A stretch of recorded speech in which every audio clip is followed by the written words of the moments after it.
News 7 நேயர்களுக்கு வணக்கம். இன்றைய தினம் நிகழ்ச்சியில் இன்று மக்கள் நல கூட்டணி தற்போது 2014 சட்டமன்ற தேர்தல் முடிவின் போது மிகப்பெரிய அளவில் திமுக மற்றும் அதிமுகவிற்கான ஒரு மாற்று சக்தியாக ஒரு பிம்பமாக பார்க்கப்பட்டது. மக்கள் நல கூட்டணியில் தற்போது என்ன நடைபெற்றுக் கொண்டிருக்கிறது என்ற கேள்வியை தேர்தலுக்கு பிறகு இப்போது எழுப்ப இருக்கக்கூடிய காரணங்களில் மிக முக்கியமானதாக வரும் 28ஆம் தேதி புதுச்சேரியில் நடத்துகிற மாநாடு, விடுதலை சிறுத்தைகள் நடத்துகிற மாநாடானது அம்பேத்கர் நூற்றாண்டு விழாவை ஒட்டி சட்ட பாதுகாப்பு மாநாட்டில் மதிமுகவிற்கு அழைப்பு இல்லை, அந்த அழைப்பிதழிலும் பெயர் இல்லை. இது எதனால் என்ற கேள்வியும், மக்கள் நல கூட்டணி இதன் மூலம் உடைகிறதா என்ற கேள்வியையும் முன்வைக்கிறது. இது மக்கள் நல கூட்டணி என்றவுடன் இது தேர்தலுக்காக கூடிய ஒரு கூட்டணி என்று பொத்தாம் பொதுவாக சொல்வது போன்று இதை நாம் சொல்லிவிட முடியாது. ஏனென்றால் 2015 மக்கள் நல பிரச்சனைகளுக்காக தொடர்ந்து ஒன்றிணைந்து குரல் கொடுப்போம் என்று மக்கள் நல கூட்டு இயக்கமாக இருந்தது. அதனை கூட்டணியாக மாற்றியதில் பெரும் பங்கு மதிமுக செயலாளர் வைகோ அவர்களுக்கு இருக்கிறது என்பதையும், அவருக்கே அழைப்பு விடுக்காமல் ஒரு மாநாட்டை கூட்டணி கட்சிகள் நடத்துகிறார்கள் என்பது என்ன மாதிரியான ஒரு பார்வையாக இருக்க முடியும் என்று விடுதலை சிறுத்தைகள் கட்சியுடைய செய்தி தொடர்பாளர் வன்னியரசு நம்முடன் இருக்கிறார். அவருடன் நாம் விவாதிக்கலாம். வணக்கம்.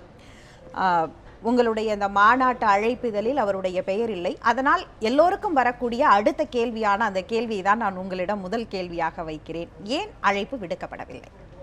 இல்லை, இது என்னென்னா, கடந்த டிசம்பர் 1ஆம் தேதி பாவலர் இன்குலாப் அவருடைய மறைவையொட்டி தலைவர் அந்த இறுதி நிகழ்ச்சியில் கலந்து கொள்ளும் பொழுது மரியாதைக்குரிய மதிமுக தலைவர் அண்ணன் வைகோ அவர்கள் வந்திருந்தார்கள். அப்பொழுதே அந்த இடத்திலே தனியாக கேட்டார்கள், இதுபோல் மாநாடு வைத்திருக்கிறோம், 28ஆம் தேதி நீங்கள் அரசியல் சாசன பாதுகாப்பு மாநாடு, புரட்சியாளர் அம்பேத்கர் இந்த மதச்சார்பின்மையை பாதுகாப்பதற்காக எப்படி இந்த சாசனத்தை வடிவமைத்திருக்கிறார் என்பதற்கான பாதுகாப்பை உறுதி செய்வதற்கான மாநாடு என்பதை விளக்கி அது குறித்து பேசினார். அப்பொழுது வைகோ அவர்கள் சொன்னார்கள், நான் இந்த மோடி அவர்களுடைய இந்த பண நடவடிக்கை தொடர்பாக அவருக்கு நான் ஆதரித்திருக்கிறேன், நீங்களும் இடதுசாரிகளும் எதிர்ப்பு தெரிவித்திருக்கிறீர்கள், கடுமையாக போராட்டங்கள் நடத்தியிருக்கிறீர்கள்.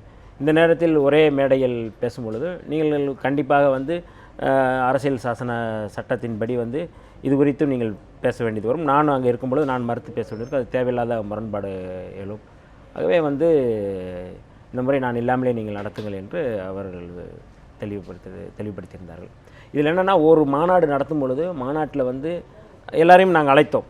அழைப்பு அப்படிங்கிறது கூட்டணி கட்சியில் இருக்கிறவங்க, கூட்டணி இல்லாதவங்களையும் நாங்கள் அழைச்சிருக்கிறோம். கடந்த முறை மதச்சார்பின்மை பாதுகாப்பு மாநாடு திமுகவில் இருக்கிற மரியாதைக்குரிய கவிஞர் கனிமொழி எம்பி அவர்களையும் நாங்கள் அழைத்திருந்தோம்.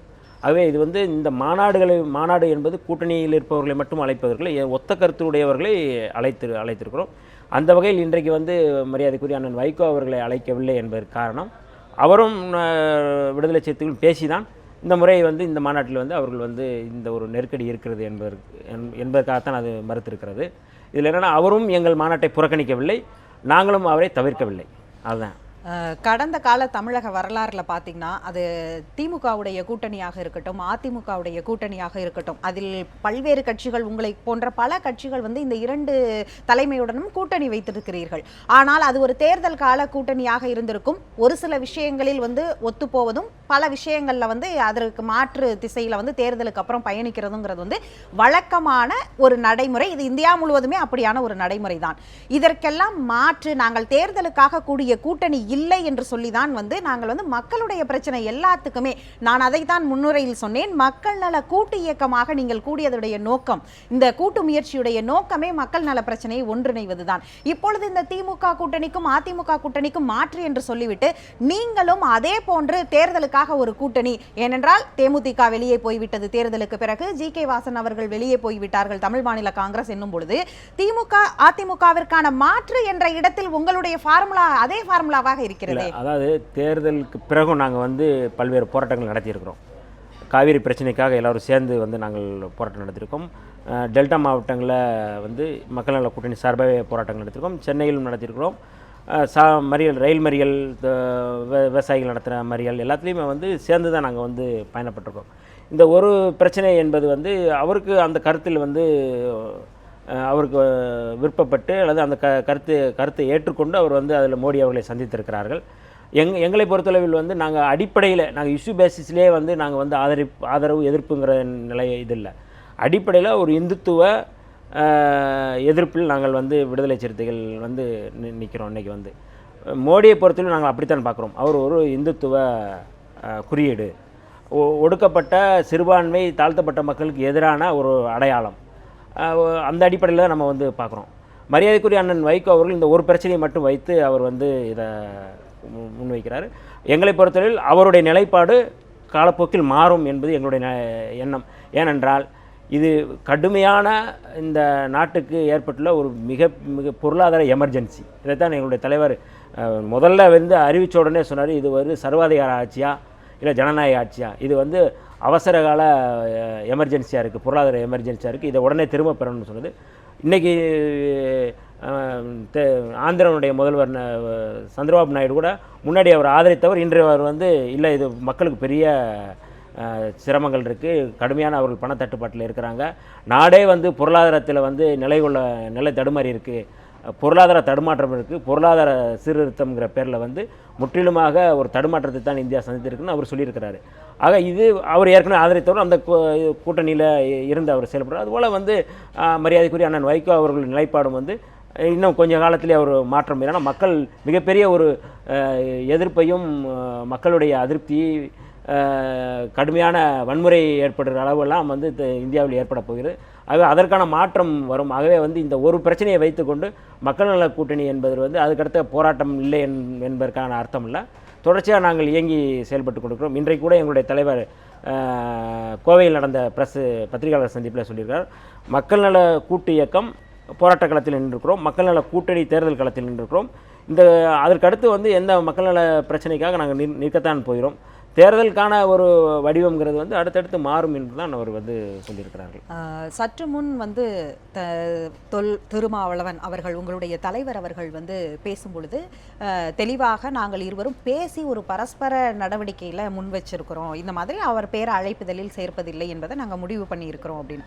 கடந்த காலங்களில் இது போன்ற பரஸ்பர பேச்சுவார்த்தைகள் பலவற்றை நடந்திருக்கிறது. குறிப்பாக சொல்ல வேண்டுமென்றால் கடந்த அக்டோபர் மாதம் வந்து எதிர்க்கட்சிகள் அனைவரும் சேர்ந்து காவேரிக்கு எதிராக ஒரு கூட்டத்தை திராவிட முன்னேற்ற கழகம் முன்னெடுக்கிறது.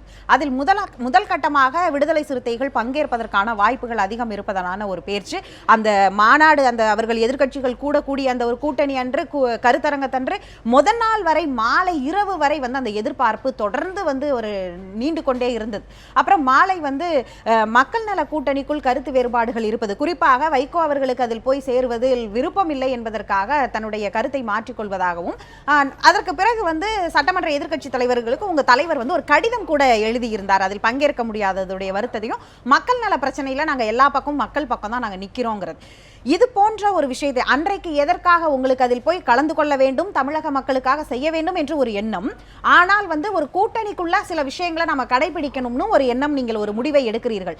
அப்படியான ஒரு முடிவாக ஏன் இந்த முறை இதில் எடுக்கவில்லை? இதில் வந்து நீங்கள் எடுக்கக்கூடிய முடிவு மக்கள் நலன், இன்னைக்கு எல்லாருமே அந்த பிரச்சனையில இருக்கிறாங்க, பண பிரச்சனை இருக்கிறது, ஏன் அந்த முடிவை வந்து வைகோ அவர்களோ இல்லை உங்க கூட்டணியில் இருக்கவங்களோ பேச்சுவார்த்தையில் அதை சமரசம் செய்திருக்க முடியவில்லை? இல்லை, அதுதான் நீங்கள் கடந்த காலத்தில் சொன்ன பிரச்சனையில் வந்து திமுக தலைமையில் நடந்த அந்த அனைத்து கட்சி கூட்டத்தில் நாங்கள் கலந்துக்கிறோன்னு எங்களுக்கு கடிதம் கொடுத்தாங்க.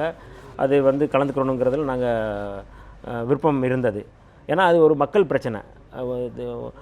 கர்நாடகா வந்து அனைத்து எதிர்க்கட்சிகளையும் ஒருங்கிணைத்து அவர்கள் வந்து மத்திய அரசை அழுத்தம் கொடுப்பதற்கு அவர்கள் வந்து கூட்டுகிறார்கள்.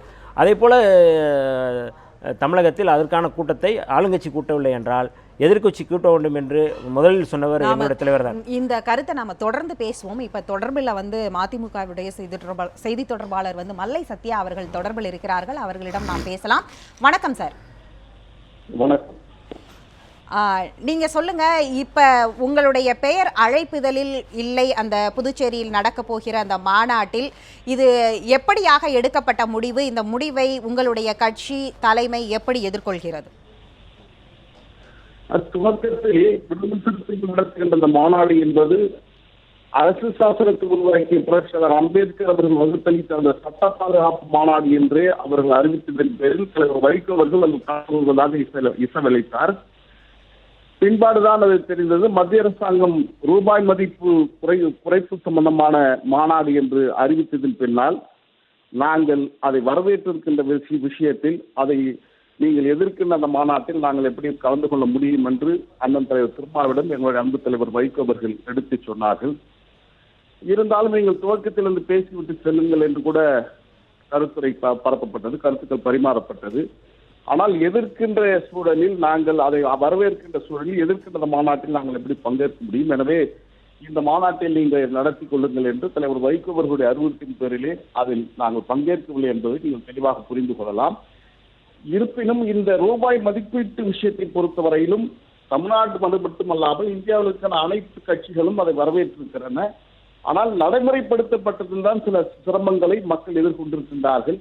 அதை நாங்களும் அதையும் அந்த தலைவர் வைகோ அவர்கள் சுட்டிக்காட்டியிருக்கிறார்கள். ஆகிய அந்த விதத்தில் தான் இந்த மாநாட்டில் மறுமலை திமுக பங்கேற்கவில்லை என்பதை தலைவர் வைகோ அவர்கள் தெளிவாக தெரிவித்திருக்கிறார். இதில் மக்கள் நல கூட்டணியில் எந்த குழப்பமும் எந்த கருத்து வேறுபாடும் இல்லை என்பதையும் இந்த நேரத்தில் நான் பதிவு வைக்க கடமைப்பட்டவனாக இருக்கின்றேன். நீங்களே குறிப்பிட்டுள்ளீர்கள், இதில் அந்த செயல்படுத்திய விதம் தான் தவறு. ஆனால் இது ஒரு முக்கியமான நடவடிக்கை, இந்தியாவில் அனைத்து கட்சிகளும் வரவேற்பது போன்று நாங்களும் வரவேற்றோம் என்று. அந்த விளக்கத்தையாவது நீங்கள், இது உங்கள் கூட்டணி கட்சிகள் நடத்தக்கூடிய ஒரு மாநாட்டில் கூட்டணிக்கென்ற ஒரு தார்மீக கடமை இருக்கிறது, அந்த அடிப்படையில் நீங்கள் சென்று கலந்து அதில் பேசி கூட இப்படி சொல்லி இருக்கலாம் இல்லையா? ஏனால் இன்னைக்கு மக்கள் நல பிரச்சனைக்காக கூட்டியக்கமாக இருந்துதான் நீங்கள் கூட்டணியாக மாறினீர்கள். அப்போது ஏன் நீங்கள் இதை முன்னெடுத்திருக்கலாம் இல்லையா? இல்லை, இந்த விஷயத்தை தெளிவாக சம்பந்தப்பட்டவர்களும் தலைவர் வைகோ அவர்கள் எடுத்து சொல்லியிருக்கிறார்கள். எங்களுடைய கருத்துக்களை தலைவர் வைகோ அவர்கள் தொடர்ந்து தங்களுடைய அறிக்கையின் மூலமாக தெரிவித்திருக்கிறார்கள். ஆக இதில் இது அந்த மாநாட்டில் கலந்து கொண்டுதான் என்னுடைய செய்திகளை சொல்ல வேண்டும் என்றதில்லை. தலைவர் வைகோ அவர்களுடைய நிலைப்பாட்டையும் கட்சியினுடைய நிலைப்பாட்டையும் தெளிவாக எடுத்து சொல்லியிருக்கிறார்கள். ஆக இதில் எந்த கருத்து மோதல்களும் கருத்து வேறுபாடுகளும் மக்கள் நல கூட்டு இயக்கத்தில் இல்லை என்பதை நான் பதிவிட்டு கடமைப்பட்டவனாக இருக்கின்றேன். நீங்கள் சொல்லக்கூடிய பதிலானது இதே ஒரு அதிமுக இதற்காக ஒரு மாநாடை கூட்டுகிறது அல்லது திமுக கூட்டுகிறது என்றால் நீ உங்கள் கூட்டணியில் இல்லை, அதனால் நீங்கள் சொல்லக்கூடிய பதிலானது அதற்கு வேணால் மாநாட்டில் கலந்து கொண்டுதான் நாங்கள் எங்கள் கருத்தை தெரிவிக்க வேண்டும் என்று இல்லை, நாங்கள் தனியாகவே எங்களுடைய அறிக்கையாகவோ அல்லது எங்கள் கொள்கை பரப்பு செயலாளர் மூலமோ அல்லது எங்கள் தலைவரே சொல்லிவிடுவார் என்று சொல்வது அதற்கு வேண்டும் என்றால் பொருந்தும். நீங்கள் ஒரே கூட்டியக்கமாக இருந்தீர்கள், ஒரே கூட்டணியாக தேர்தலை சந்தித்தீர்கள். அப்படி இருக்கும் போதில் இதில் குறிப்பாக கவனிக்கக்கூடியது 2014ஆம் ஆண்டு நாடாளுமன்ற தேர்தலில் பாஜகவுடன் நீங்கள் கூட்டணி வைத்திருந்தீர்கள். அதன் பிறகு அந்த கூட்டணியை விலக்கி கொண்டு வந்துதான் சட்டமன்ற தேர்தலில் நீங்கள் இந்த மக்கள் நல கூட்டணி என்ற ஒரு கூட்டணியை அமைத்தீர்கள். அப்படி இருக்கும் பொழுது இந்த கூட்டணியில் இருந்து கொண்டு ஏற்கனவே இருந்த கூட்டணியில் இருந்து வெளியேறிய ஒரு கட்சியுடைய ஒரு நிலைப்பாட்டிற்கும் ஒரு செயலாக்கத்திற்கும் நீங்கள் ஆதரவு என்று சொல்வதை எந்த வகையில் எடுத்துக்கொள்வது? மோடி கொண்டு வந்தார் என்பதற்காகவே கண்மூடி எதிர்க்கும் நிலையில் நாங்கள் இல்லை. அதே போன்று மோடி கொண்டு வந்தார் என்பதற்காக கண்மூடி கொண்டு ஆதரிக்கும் நிலையில் நாங்கள் இல்லை. இந்தியாவை பொறுத்தவரையில் இன்றைக்கு ஊழல் மற்றும் கருப்பு பணத்தால் இந்த நாடு தேசம் சின்னாபின்னமாக்கப்பட்டிருக்கிறது என்பதை உலகம் அறிந்த செய்தி. நடைபெற்று முடிந்திருக்கின்ற அனைத்து தேர்தலிலும் முடிவுகளை பார்க்கின்ற போது பணம்தான், ஊழல் பணம்தான், கருப்பு பணம்தான் இதை தீர்மானித்திருக்கிறது என்பது தெல்ல தெளிவாக தெரியும். நடந்து முடிந்த சட்டமன்ற தேர்தலில் கூட இதைதான் மக்கள் நல கூட்டு இயக்கம் மட்டுமல்லாமல் இந்த இயக்கத்தோடு இணைந்து போட்டியிட்ட தேசிய முற்போக்கு திராவிட கழகம், தமிழ் மாநில காங்கிரஸ் போன்ற இயக்கங்கள் தொடர்ந்து சொல்லிக் வந்திருக்கின்றன. ஆக ஊழல் நிறைந்திருக்கின்ற ஜனநாயகத்தை புனிதப்படுத்த வேண்டும் என்கின்ற ஒரு முடிவு வரவேற்க வேண்டிய முடிவு. எனவே இப்போது நீங்கள் சொல்வதை போன்று கடந்த சட்டமன்ற தேர்தல், பாராளுமன்ற தேர்தல் என்பவையெல்லாம் கடந்து முடிந்த செய்திகளாக இருக்கிறது. அடுத்த 2-3 ஆண்டுகளுக்கு எந்த தேர்தலும் நடைபெறுவதற்கான சாத்தியக்கூறுகள் இல்லை. எனவே இது தேர்தலோடு ஒப்பிடாமல் கருத்தியல் ரீதியாக இது அணுக வேண்டும் என்பதுதான் எங்களுடைய பார்வையாக நாங்கள் தலைவர் வைகோ அவர்கள் சொல்லிக் கொண்டு வருகிறார். தேர்தலோடு ஒப்பிடவில்லை என்றாலும் கருத்தியல் ரீதியாக பார்க்க வேண்டும் என்றாலும் கடந்த காலங்களில் ஏன் திராவிட முன்னேற்ற கழகம் காவிரி பிரச்சனைக்காக கூட்டிய அந்த கூட்டத்தில், எதிர்க்கட்சிகள் கூட்டத்தில் மக்கள் நல கூட்டணியில் இருந்து குறிப்பாக விடுதலை சிறுத்தைகள் பங்கேற்க ஆர்வமாக இருந்தார்கள். ஆனால் உங்கள் தலைவர் அதனை விரும்பவில்லை என்பதற்காக தங்களுடைய மக்கள் நல பிரச்சனையில் கூட நாங்கள் கூடவில்லை என்று அதன் பிறகு அவர் எதிர்க்கட்சி தலைவருக்கு ஒரு கடிதம் எல்லாம் எழுதுகிறார். அப்படி ஒரு கூட்டணிக்காக அவர்கள் ஒரு முடிவை எடுக்கும் பொழுது தங்களுடைய விருப்பு வெறுப்புகளை சற்று ஓரம் வைத்துவிட்டு அதன் பிறகு அதற்கான ஒரு சமரசங்களையும் முயற்சி செய்யும் பொழுது நீங்கள் ஏன் கருத்தியல் ரீதியாக ஒன்றாக, உங்களுடைய கருத்தும் அதுதான், செயல்படுத்தியதில் தான் இதில் பிரச்சனை இருக்கிறது என்றால் கருத்தியல் ரீதியாக உங்கள் கூட்டணி தலைவர்களுடன் இதை பேசி வேறு மாதிரியாகவாது இந்த மாநாட்டை வடிவமைப்பதற்கான முயற்சிகள் எடுத்திருக்கலாமே. திராவிட முன்னேற்ற கழகம் நடத்திய காவிரி நீர் அனைத்து கட்சி கூட்டத்தில் விடுதலை சிறுத்தைகள் அழைக்கப்பட்டது என்பது நாடு இருந்த செய்தி. ஆனால் இது ஒன்றை நாம் மறந்துவிடக் கூடாது. காவிரி, முல்லை பெரியார் உள்ளிட்ட தமிழ்நாட்டுடைய ஜீவாதார பிரச்சனைகள் மட்டுமல்லாமல் ஈழத்தமிழர் பிரச்சனைகள் தவறான நடவடிக்கையை கையாண்டது திராவிட முன்னேற்றத்துடைய அரசு, அந்த கட்சியில் இருக்கின்ற தலைவர். ஆக இப்படி இருக்கின்ற போது அவர்கள் நடத்துவதற்கான எந்த தார்மீக உரிமையும் இழந்திருக்கிறார்கள் என்பதை நாங்கள் மட்டுமல்ல, சமூக நோக்கத்தோடு இந்த பிரச்சனை அணுகின்றவர்கள் நன்கு அறிந்திருக்கிறார். ஆக இந்த விதத்தில் திராவிட முன்னேற்ற கழகம் கூட்டுகின்ற அந்த கூட்டத்தில் நாங்கள் பங்கேற்கவில்லை என்பதை தான் தலைவர் வைகோ சொல்லியிருக்கிறார். விடுதலை சிறுத்தைகள் கலந்து கொள்வதும் கலந்து கொள்ளாததும் அவருடைய விருப்பம் என்பதை மட்டும்தான் தலைவர் வைகோ அவர்கள் சொல்லியிருக்கிறார்கள். எனவே விடுதலை சிறுத்தைகளுடைய நிலைப்பாட்டின் அடிப்படையிலே தான் அவர்கள் அந்த கூட்டத்தில் கலந்து கொள்ளவில்லை என்பதை நாம் தெல்ல தெளிவாக புரிந்து கொள்ளலாம். ஆக விடுதலை சிறுத்தைகள் திராவிட முன்னேற்றங்களோடு அழைக்கின்ற கூட்டங்களுக்கு செல்வதை எக்காலத்தையும் தலைவர் வைகோ அவர்கள் தடுத்து நிறுத்தவில்லை என்பதை இந்த நேரத்தில் நான் நாட்டு மக்களுக்கு சொல்லிக்கொள்ள கடமைப்பட்டவனாக இருக்கின்றேன். கூட்டணிகளை எல்லாம் விடுங்கள், தேர்தலை எல்லாம் விடுங்கள், இந்த பிரச்சனை பண மதிப்பிழப்பு விவகாரத்திற்கு வருவோம். அந்த விவகாரத்தில் ஒரு சட்டம் இயற்றி அல்லது இது நாட்டு மக்களிடம் நடைமுறைப்படுத்துவதற்கு ஒரு தொலைநோக்கு பார்வையில் ஒரு திட்டத்தோடு மத்திய அரசு அறிவிக்கவில்லை என்பது ஒரு பெரிய பிரதான குற்றச்சாட்டாக இருக்கும்போது அதை கூட பரிசீலனை செய்யாமல் வரவேற்க வேண்டிய ஒரு கால கட்டாயம் இப்போது என்னவாக இருக்கிறது உங்கள் கட்சிக்கு? ஊழலால் திரட்டப்பட்ட கோடிக்கணக்கான படங்கள் இன்னும் பிடிபடவில்லை என்பதுதான் நாடறிந்த உண்மை. இப்பொழுது பிடிக்கப்பட்டிருக்கின்ற படங்கள் எல்லாம் ஒரு சிலரில் அடையாளம் தெரிந்தது மட்டும்தான் எடுக்கப்பட்டிருக்கிறது. இன்னும் பாதாள அறைகளில் 1000 ரூபாய் 500 ரூபாய் நோட்டுகளும் கள்ளச்சந்தையில் திரட்டப்பட்ட தங்க கட்டிகளும் பாலமாக பாதாள அறைகளை அடைத்து வைக்கப்பட்டிருக்கு என்பதை சம்பந்தப்பட்டவர்கள் அறிவார்கள். அவர்கள் எப்போது மாற்றுவார்கள் என்பது தெரியாது.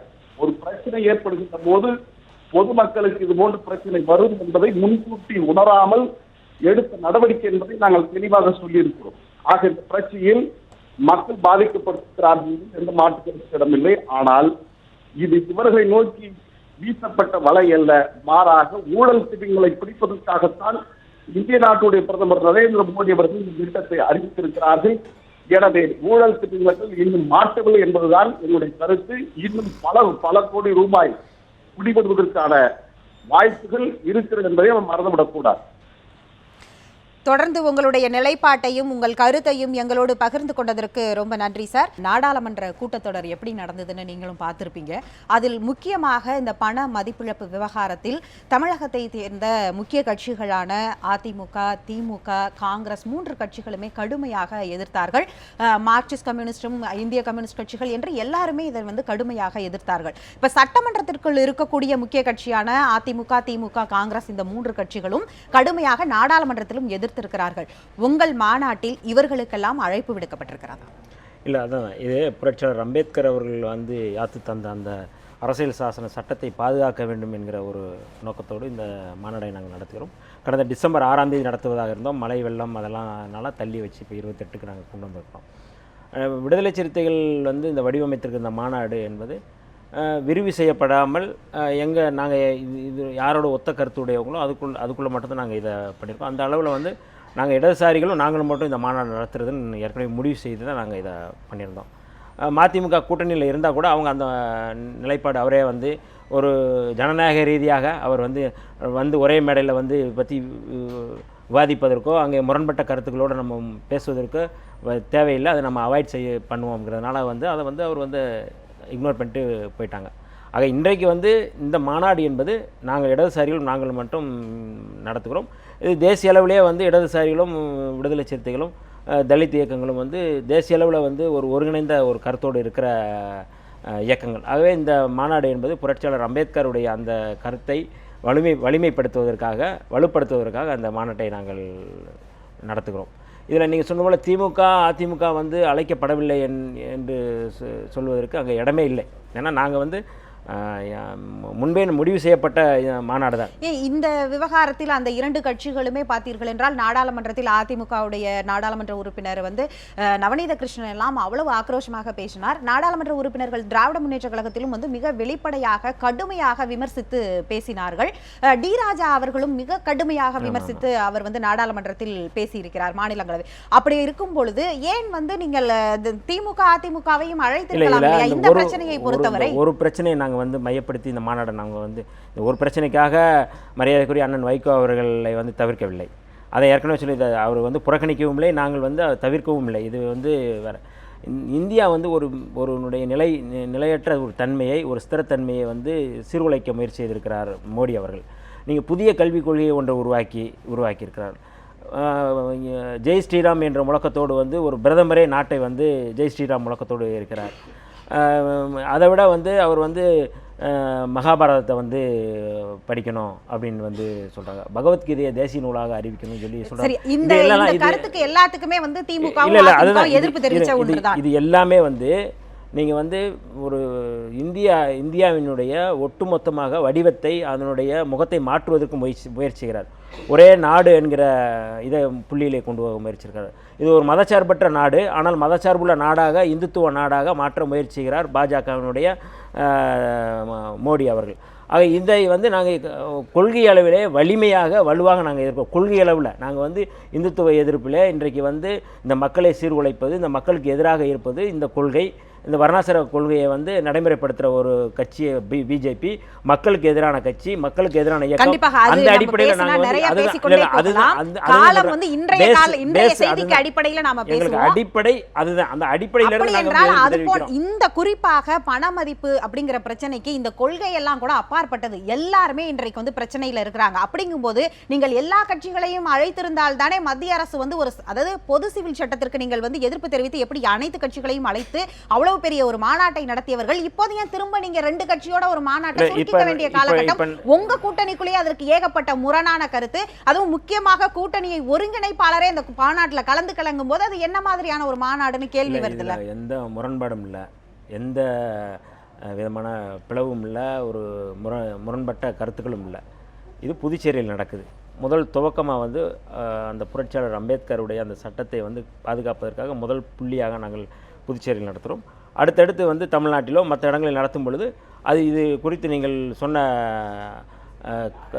கருத்துக்கள் குறித்து ஆலோசித்து அதுக்கடுத்து அதை விரிவுபடுத்துவதற்கு நாங்கள் முயற்சி செய்வோம். இப்போது விரிவு இனிமேல் தான் படுத்த போவதாக நீங்கள் வந்து சொல்லியிருக்கிறீங்க. இப்ப நடக்க போற அந்த மாநாட்டில் இவர்கள் யாருக்குமே நீங்கள் அழைப்பு விடுக்க போவதில்லை அப்படிங்கிறத சொல்லியிருக்கிறீங்க. சரி, வரும் காலத்தில் எப்படியும் வந்து இந்த பிரச்சனையை தீவிரமாக பரிசீலனை செய்வார். அப்படிங்கும் பொழுது அதை எப்படி அடுத்த கட்ட உங்களுடைய கூட்டணியில வந்து மதிமுகவை அழைத்து அடுத்த கட்ட நீங்க மாநாடு நடத்துவீங்களா, இல்ல வந்து அப்பையும் வந்து நாங்கள் 2 கட்சிகள் மட்டும் இந்த மாநாடை நடத்தி கொள்வோம் என்று இருப்பீர்களா? இல்ல, ஏற்கனவே இந்த மக்கள் நல கூட்டணி கூட்டு இயக்கமாக இருக்கும் பொழுது ஒரு இதை வந்து எல்லாருமே தலைவர்கள் எல்லாமே உறுதி செய்து விட்டார்கள். அதாவது உடன்பட்ட கருத்துக்களோடு மக்கள் பிரச்சனையை வந்து அணுகுவது, அதுக்காக போராடுவது. முரண்பட்ட பிரச்சனையை வந்து அப்படியே நம்ம அதில் வந்து நம்ம தவிர்த்துறது நல்லது. அதுதான் மக்கள் நல கூட்டணிக்கு வலிமைப்படுத்துவது என்பதைத்தான் முன்பே அது உறுதி செய்யப்பட்டது, முடிவெடுக்கப்பட்டது. அந்த வகையில் இது தொடர்பான முரண்பட்ட பிரச்சனையை நாங்கள் வந்து அதை தவிர்த்து விட்டு உடன்பட்ட புள்ளியில் நாங்கள் இணைந்து செயல்படுவது என்பது முடிவு செய்திருக்கிறோம். அந்த வகையில் இந்த மக்கள் நல கூட்டணியில் மரியாதைக்குரிய அண்ணன் வைகோ அவர்களை விடுதலை சிறுத்தைகள் பெரும் மதிப்பவர்கள். வைகோ அவர்களை வந்து நாங்கள் வந்து எங்கள் தலைவர் எப்படி நேசிக்கிறோமோ அதே போல் நேசிப்பவர்கள் தான். ஆகவே அதற்காக அவரை வந்து நாங்கள் வந்து தவிர்த்து விட்டு புறக்கணித்து விட்டு இதை நிகழ்ச்சி நடத்துகிறோம். இந்த மாநாட்டுக்கு அவர் வாழ்த்துக்களை தெரிவித்திருக்கிறார். அதாவது மக்கள் நல கூட்டணியில் வந்து முதல்ல கூட்டு இயக்கமாக இருக்கும் பொழுது மதிமுக, விடுதலை சிறுத்தைகள், கம்யூனிஸ்ட் கட்சி நீங்கள் தான் இருந்தீர்கள். அது கூட்டணியாக தேர்தல் கூட்டணியாக மாறும் பொழுது தேமுதிக, தமிழ் மாநில காங்கிரஸ் உட்பட வந்து சேர்ந்து பெரிய கூட்டணியாக ஒவ்வொரு கட்சியுடைய தலைவரும் ஒரு பிரம்மாண்ட பிம்பமாக இங்கே வந்து காட்சி அமைக்கப்பட்டது. ஆனால் இப்பொழுது மதிமுக மதிமுக வந்து ஒரு மாநாட்டில் பங்கேற்கவில்லை என்றாலும் இது வந்து சாதாரண ஒரு முறை, நாங்கள் வந்து இன்னும் ஒன்றாகத்தான் இருக்கிறோம் என்று சொல்கிறவர்கள் தேமுதிக ஒரு எதிர்க்கட்சியாக சட்டமன்றத்தில் இருந்திருக்கிறது. அவர்கள் வெளியே போகும்போது ஏன் நீங்கள் சமரசம் செய்யவில்லை? திமுக அதிமுகவுக்கு மாற்று தானே நீங்கள். அப்படி தமிழ் மாநில காங்கிரசும் முந்தைய இடத்தில் மூப்பனார் காங்கிரஸ் வந்து மிகப்பெரிய இங்கே வந்து ஒரு செல்வாக்கு இருந்த ஒரு கட்சி. இன்றைக்கு வந்து மதிமுகவை வந்து நீங்கள் வந்து பாதுகாக்கும் போது 1000 முரண்களுக்கு நடுவே நீங்கள் அதனை பாதுகாக்க முயற்சிக்கும் போது ஏன் இவர்கள் 2 பேரையும் பாதுகாக்க முயற்சிக்கவில்லை? இல்லை, நாங்கள் மரியாதைக்குரிய கேப்டன் விஜயகாந்த் அவர்களை வந்து விடுதலை சிறுத்தைகள் எப்போதுமே மதிப்பவர்கள்.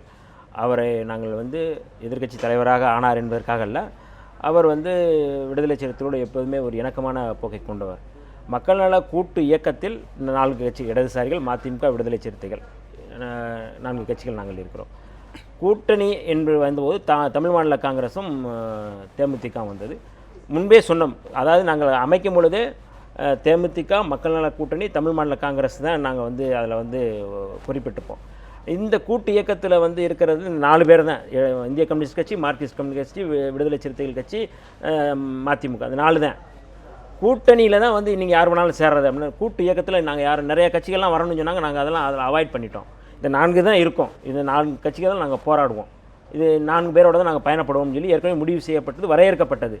இவங்க வந்து தேர்தல் முடிஞ்ச உடனே போகலாம்னு சொல்லி ஏற்கனவே நாங்கள் முடிவு செய்யப்பட்டது தான். அதனால் வந்து அது வந்து 4 பேரும் வந்து தேமுதிக போகிறாங்க, தமிழ் மாநில காங்கிரஸ் போகிறாங்க அப்படின்னா நாங்கள் அவங்களுக்கு எதிராக இல்லை, அவங்களோட முரண்படலை. நட்புறவு இன்றைக்கு எங்களோட தொடர்கிறார். பிறந்தநாள் போது நாங்கள் வாழ்த்தி வந்தோம், அவரும் எங்கள் தலைவரை வாழ்த்தினார்கள். ஆகவே நாங்கள் வந்து தேமுதிகனுடைய தலைவர் மரியாதைக்குரிய விஜயகாந்த் அவர்களை வந்து நாங்கள் பெரிதும் மதிக்கக்கூடியவர். ஆகவே அவரை வந்து போய்விட்டார் என்பதற்காக நாங்கள் வந்து அவரை வந்து தவிர்த்து விடவில்லை. இறுதியான கேள்வி, இப்பொழுது மல்லை சத்யா அவர்கள் பேசியதை நீங்களும் கேட்டீர்கள். நாங்கள் மாநாட்டில் கலந்து கொண்டுதான் எங்கள் நிலைப்பாட்டை தெரிவிக்க வேண்டும் என்று இல்லை, நாங்கள் தனியாகவே எங்கள் கருத்தை நாங்கள் பல்வேறு அறிக்கைகளில் சொல்லியிருக்கோம். இப்படி ஒவ்வொரு கூட்டணியில் இருக்கிற ஒவ்வொரு கட்சியும் எங்களுக்கு அந்த இதில் வந்து அதாவது ஒரு ஒருமித்த கருத்து இருக்குது, ஆனால் மாநாட்டில் கலந்து தான் நாங்கள் சொல்லணும்னு தேவையில்லை. நாளைக்கே மதிமுக ஒரு மாநாடு நடத்துது, அப்போது விடுதலை சிறுத்தைகள் கட்சி நாங்கள் மாநாட்டில் கலந்து கொண்டுதான் அதில் சொல்லணும்னு எங்களுக்கு ஒன்றும் தேவையில்லை, நாங்கள் எங்கள் அறிக்கையின் மூலமாக எங்கள் தலைவர் சொல்வார் என்று சொல்ல உங்களால் முடியுமா? அதை நீங்கள் ஒத்துக்கொள்வீர்களா? இல்லை, அது என்னன்னா, ஏற்கனவே இந்த மாநாடு வந்து வெற்றி பெறணும், அதற்கு எங்களுக்கு முழு வாழ்த்துக்கள் இருக்குன்னு சொல்லி மரியாதைக்குரிய அண்ணன் வைகோ அவர்கள் தெளிவுபடுத்துகிற தலைவரோடும் பேசியிருக்கிறார்கள். ஏற்கனவே நான் சொன்னது போல் முரண்பட்ட செய்தியிலிருந்து முரண்பட்ட புள்ளியை நாங்கள் வந்து தவிர்த்து விடுகிறோம். இந்த அரசியல் சாசன சட்ட பாதுகாப்பு மாநாடு, அந்த அரசியல் சாசனம் பாதுகாக்கப்பட வேண்டும், ஒடுக்கப்பட்ட சிறுபான்மை மக்களுடைய அவங்களுடைய வாழ்வுரிமையை பாதுகாக்கப்பட வேண்டும் என்பதற்கு மதிமுக வந்து எதிரான நிலைப்பாடை கொண்டதில்லை. ஒரே ஒரு புள்ளி என்பது அந்த பண நடவடிக்கை தொடர்பாக மோடியினுடைய நடவடிக்கை ஆதரிப்பதுனா நாங்கள் எதிர்ப்பது தான் இன்றைக்கு இருக்கிற பிரச்சனை. அதை ஒரே மேடையில் பேசும்பொழுது கண்டிப்பாக தொண்டர்களிடையே ஒரு குழப்பம் உருவாகும். நாங்கள் வந்து பேசும்பொழுது மதிமுக தலைவர் ஒரு கண்டிப்பாக ஒரு முரண்பாடு இருக்கும். அதனால நாங்கள் என்ன காரணத்திற்காக இந்த மாநாட்டை நீங்கள் கூட்டி இருக்கிறீர்களோ அந்த மாநாடு வெற்றி பெற எங்கள் நிகழ்ச்சியின் மூலமாக வாழ்த்துக்களையும், நிகழ்ச்சியில் பங்கேற்று உங்கள் கருத்துக்களை பகிர்ந்து கொண்டதற்கு நன்றியையும் தெரிவித்துக் கொள்கிறோம்.